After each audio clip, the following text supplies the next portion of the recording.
Hi, Vanelli. Hey, Gary McIntyre. So, hey, I'm so glad you're here today. And what are some of the wonderful things you want to show us? Well, today, what I'm going to do is got a couple of images there. Thank you very much again for asking me. And I hope everyone can understand me with the Scottish accent. But what I was going to do, I've got a couple of images here, and I was just actually going to go through the process of editing, because as photographers, everyone edits differently and they look for a different end result. So what I was thinking was, it was a very recent image in one of the workshops, and what I was taking was just the image of Loch Atroichen in Glencoe. And what we were actually doing was we were doing long exposures because there was no light, and then the light changed, so how we were shooting had to change as well. And I just thought I would like to go through the edit, just to show everybody else just how different photographers edit work. Awesome. All right, take it away. You can share your screen. I will do it. I'll just do that in a second. And it is screen one. Can you see that okay? Yep. Yep, we have it. We have your Luminar on the screen. Brilliant, brilliant. Right, what this is, as I said, this is Loch Atroichen. It's in the Glencoe region. I do a lot of workshops up there, and most of the time, as you can expect, in Scotland, the weather is quite grey.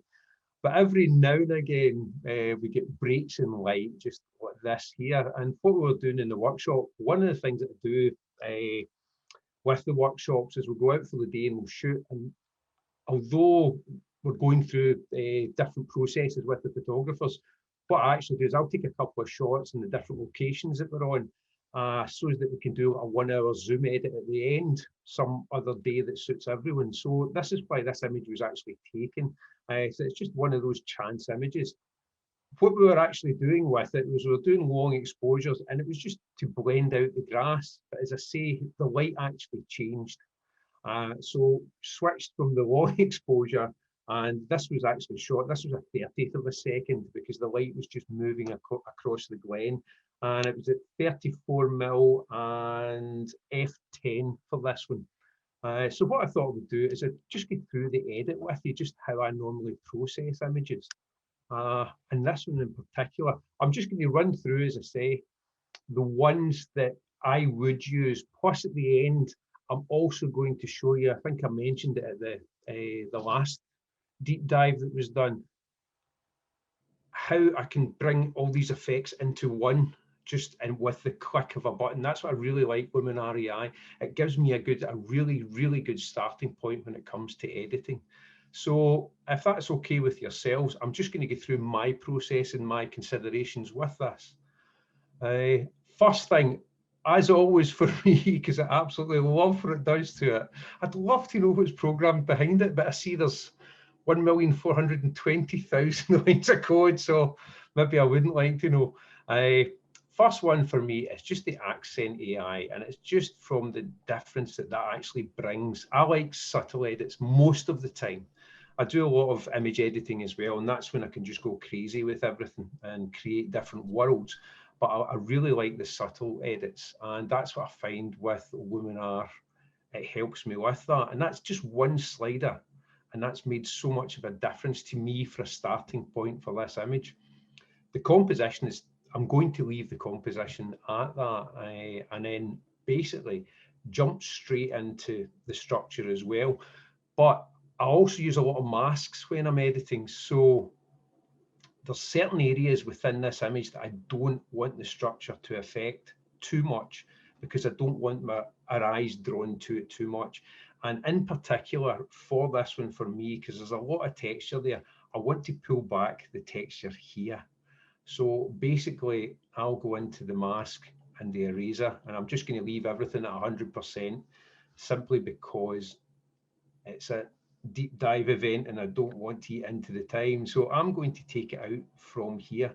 I do like the texture that's in it, but it's not what I was looking for when I was originally shooting this. So that's pulled that back a wee bit.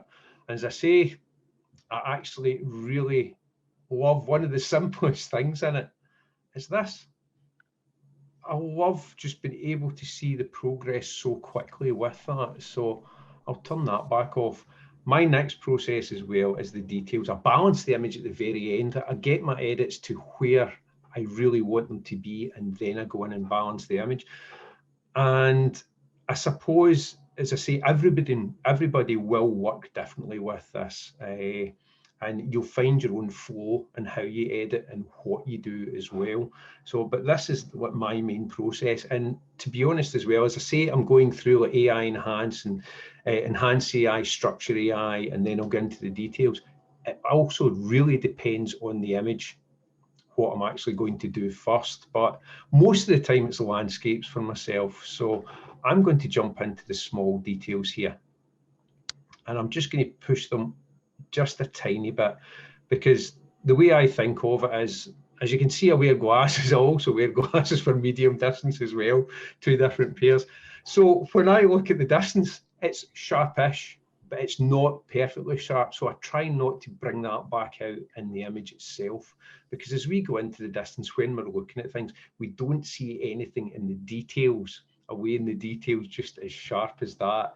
So that's why I try and keep these as the detail sliders as minimal as possible, but still just with that little touch. And it's safe to say, usually when dealing with details or defocus, is to zoom into 200% because our monitors are so high definition now. Yes. Compared to the old-fashioned ones we had. Oh, definitely, definitely. I mean, it's the BenQ models that I use. And once I moved over to them, the difference of so is phenomenal, including what do you call it, with the color balance as well. So for me, that change as well. I know most people, or a lot of people, use Macs, and I used to be a Mac user as well. And it was the BenQs I had plugged into the Mac as well, but they made a massive difference for me when it came to processing the images. From here, although I've added the small details, it's not too much in here. So I've taken it away from the bottom, from the loch here as well, but it's added it back in just ever so slightly. It doesn't really affect what I'm going for in my overall view here. So that's me done with the details here. Landscape. The dehaze, luckily that day, I don't really have to use it. And even when I do use it, it affects too much for my tastes. It affects too much because it was good light that we had that day and it was good clear. But normally when we're up shooting in this region, you have dehaze slider all the time. Golden hour, because of the colours in here. I'm going to warm this up just ever so slightly, just a tiny bit, just to a bit that. And that's allowing me to pick out different details as well within this. It's moved the greens slightly, but nothing too distracting from the image. Right now, I'm up there next week again, but every week that I'm up, because of the time of year it is for us, the foliage is vibrant green, and I just absolutely love that. So I try and keep them and for this now, more as natural as possible as I possibly can. So what I'm going to do. I like how you're a surgeon. You're very, very delicate on the amount that you're selecting. You know what I mean? Yeah, I like how you're taking more of a surgical approach to where it's like, okay, I want to bump this up just a bit to where you notice it, but it's not overbearing. Yes, it's one of the things as well, as you know, I teach at college as well, and it's one of the things that I noticed, especially with for example, the brand new students that are coming in. One of the things that they jump into straight away is, for example, clarity, or in this case, it would be like enhance AI or structure, and they just ramp it right up to 100 and it pops in your face. And we've all done it and we all do it at certain points, but I kind of tend now to go for a more natural look than doing that, and kind of let them, for example, let them play around with it and then get them to edit their images so that they can compare the two of them and see what ones they prefer. So I really do, unless it's my composites, I really do prefer the subtle editing. I don't know whether I can't actually say that comes with experience. I can only say it comes with taste, and your tastes change the older you get. So that's why I do that. For me, I'm going to play with the super contrast. There's a couple of things in these panels here, in the professional panels, that I really, really like. So I'm going to play with the highlights contrast just slightly. Again, as you're saying, it's just the subtle work. So I'm going to play with that just slightly. And I noticed, I don't know if you can see it on screen just now, but there's just a subtle difference in there. And what I'm going to do is I'm going to pull that right back just to there, and then dial it in slightly, because I don't want it to overtake anything. But that's the kind of thing I'm looking for. I suppose, as I say, it's just the styles that I like now. So I'm watching the image and I'm looking at it overall. I'm not going for local edits at the moment. I'm looking overall, and I think, to be honest, once I come into the contrast as well, these will be pulled back slightly. So shadows contrast for me just helps soften out any of this. So that, to me, that's softened that slightly, and I'm going to pull that back. So I'm going to close that down now. And then I'm going to get into colour harmony. Don't worry, we're nearly done with this. And I'm going to get into the colour harmony. And again, I'm going to warm this up just a touch. And you can see the greens are really beginning to pop now, and the sky is beginning to pop. And that's only up one in there, but you can see the difference straight away. What we had originally to what we have now, and a few subtle edits. And don't get me wrong, I do like both of them, but that's the original image. It's brought in as in this case, it's brought in as a JPEG, but I do like the difference that is brought in, and it's Luminar that does it. I'm working normally with Lightroom, and then I use Luminar as a plug-in to Lightroom, and also use it as a plug-in to Photoshop as well. So that's where it works for me. I can just tweak things and then bring it into Luminar, use everything, and then save it back into Lightroom, ready for either printing or export or wherever it's going. So for me, for this, that is how much I am going to push that with that edit, and it's quite a difference, as you can see. So what I'm going to do now is I'm going to get into the light, and after doing all those edits, I'm going to bring the highlights back slightly, because of something I'm going to do next. I'm going to bring the highlights back slightly, and that helps balance this out compared to what the edit was. And we're very lucky, because I try and time, in this case, we time it with the sun at this time of year, and you can see that the sun's over towards this side, up above one of the three sisters coming down. And we're just very fortunate, as I say, we were actually shooting long exposures here, and it's just very fortunate that the light had changed. And then I'm going to get into the smart contrast here, and it just gives that tiny bit of pop. So I'll go in here, and we have the before and the after, and the vibrancy there, wow, is such a difference. And as I say, at the moment, it is really vibrant up in Glencoe. Normally it's not, but right now it's really, really vibrant. That could be a touch too much, but I'm also quite happy with the effect. If it was, I can just go into colour and pull back the saturation slightly. And again, it's just slightly, just to keep the more natural feel to it. So again, there,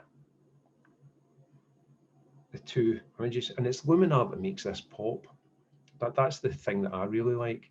As I was saying though, I've got one more thing to do with this. I'm watching the time here. I've got one more thing to do with this one, just to show you how the editing process goes.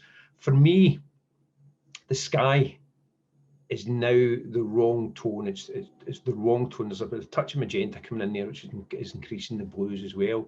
So what I'll do is I'll go into local masking, and I'll add basic. And in here, I am going to bring back the saturation, and it's going to affect everything. But I'm only looking at the sky just now, although it's affecting everything, because I'm going to use it as a mask to paint back in. That I'm happier with. I might put a tiny bit of shadow into it again, just to see. That's possibly a bit too much, but then what I would do is I would go into the mask and just paint it into that area. I'm just going to paint it at 100% just now, and just hopefully not bleed onto the mountains. If I had more time with this, I would take my time with it. I'm just being quite liberal with this just now. Yeah, so the goal for us is, as photographers, is don't look at what you see, look at what you want it to be. So Yeah. you did the global, but you were looking strictly at that sky, Mm-hmm. not getting distracted.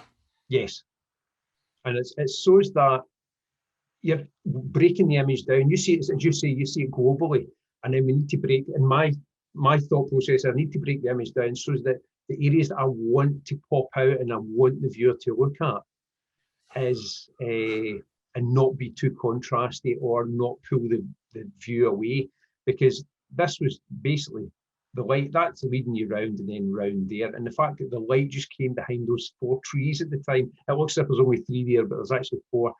That's when I get really excited, when I saw the light just passing over everything, and that's when I get really excited with that. So that's a basic. It's a quick edit. It's a 20-minute edit, 21-minute edit. But what I actually do as well is, although that's a different, slightly different edit from that, one of the other things that I've done, and I think I showed you this in the last one as well, this was taken in the same day. And it was later on at night. This was ISO 500 F9. I've got it written down here, 16th of a second at 35mm. Most of those edits there, though, I store them now. And it won't be exactly that one, but I store them now just to give me a straight edit and a good starting point. And a lot of those ones that I've used there, apart from any of the masked areas, because they're set up are in a template here. This is going to really pop, but this template here that I've created, and that there for me is a good starting point for most of my images, from the style that I like just now.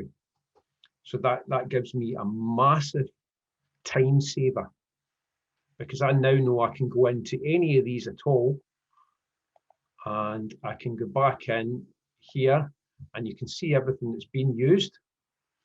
And here, vignette, landscape, everything, and I can go in and now edit the mask areas of them. So that's what I really like about that. I've got a template set up for, I suppose, what you would call my style of editing. Now where was that taken? It's all Glencoe. It's Glencoe is only 2.5 hours away from me, and it's, as I say, it's where I do most of the workshops at the moment, because we've got people coming up from Wales and down south, down in England, and all over Scotland come down to Glencoe. It's probably the most photographed place in Scotland, apart from Skye. So I kind of tend to do most of my workshops there. Beautiful. And that was it. That was all I wanted just to show. It was just to go through just an editing process and just show basically that template that I find very, very useful in my workflow. Now, do you save? There we go. I noticed you do a lot of masking. Yes. So, do you save a lot of templates, or do you like starting? I do save some of them. Yes, I like the fact it depends if it's an area like the Glencoe, and for example, say most of the day had been clouds like this and light like similar to this. It's going to change during the day. I would go in and I would save a couple of the templates just to see in case there was any that I really, really liked, and I thought I could apply these later on, although the light is constantly changing. But if I thought about that and I could apply them later on, I would keep them for similar circumstances. Yeah. Well, that's awesome. So when I come visit you in Scotland, where are we heading first? To the castles or to this spot? You really like the castles, and I can see a castle from my window actually. Just I've got a castle just 5 minutes away. Take you to the castles up the coast. The castles are gorgeous, but round from this location, about 20 minutes away from here, is a lot of people say Kilchurn Castle. It's GRUNGE Castle, and that's round 20 minutes from here, and that's a stunning castle, absolutely stunning castle. Awesome. Well, now where can we find more about you? For me, most of the time it will be YouTube, and it's Gary McIntyre Photographer, or Instagram. That's where I do most of my social media, between the two of these. Also on Twitter as well. I've just recently started kind of using Twitter. So it's Gary McIntyre Photographer. Well, that's great. Hey, thank you so much for sharing your knowledge with us. Oh, no, thank you. We can't have you, we can't wait to get you back on Coffee Break again. They've been asking for you. Oh, brilliant. Yes, well, that's to be honest, that's college finished now. So all the grading and marking's done. So yeah, I'm free again. You got it. Well, hey, thanks again.